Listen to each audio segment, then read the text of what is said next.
તાળી પાડીને રામ નામ બોલજો રે, તાળી પાડીને રામ નામ બોલજો રે, તાળી પાડીને રામ નામ બોલજો રે, તાળી પાડીને રામ નામ બોલજો રે. તમે અંતરના પડદા બોલજો રે, તાળી તાળી પાડીને રામ નામ બોલજો રે, તાળી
સરસ મજાનું છે, પણ હવે જે પંક્તિ આવે છે બહુ ખતરનાક પંક્તિ છે. શું કે છે?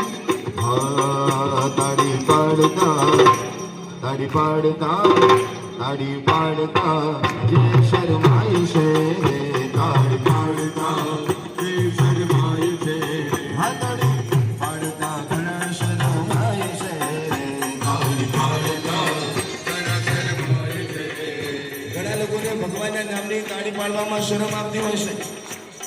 અહીંયા તો કોઈ એવા નહીં બેઠા હોય, પણ અમારા ઘણા ભાઈઓને પેલા મસાલો ખાવાનું અને તમાકુ ખાવાના રશિયા હોય ને તો બજાર વચ્ચે ઉભા ઉભા આમ કરે અને આમ તાળી પાડીને પછી એમ કહેવાય કે મસાલો અને તમાકુ ખાય. બજાર વચ્ચે ઉભા ઉભા તાળી પાડી અમારે એને શરમ ના આવે, પણ ભગવાનના નામમાં ઘણા ભાઈઓને શરમ આવતી હોય છે.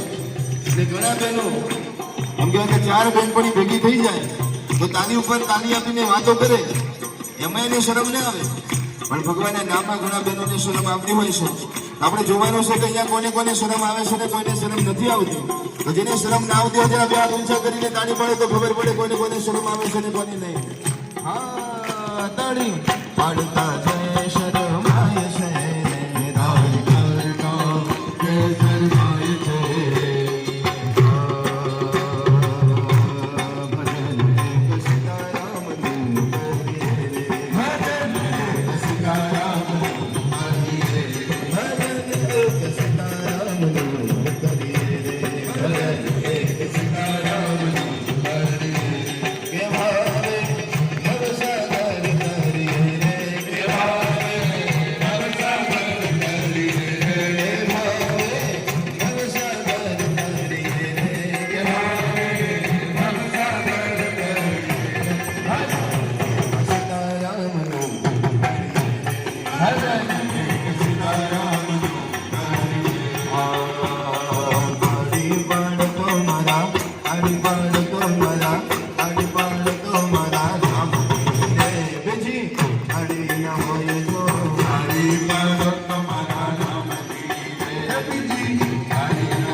રામ મળ્યા રે સેવા એને કહેવાય જો સેવા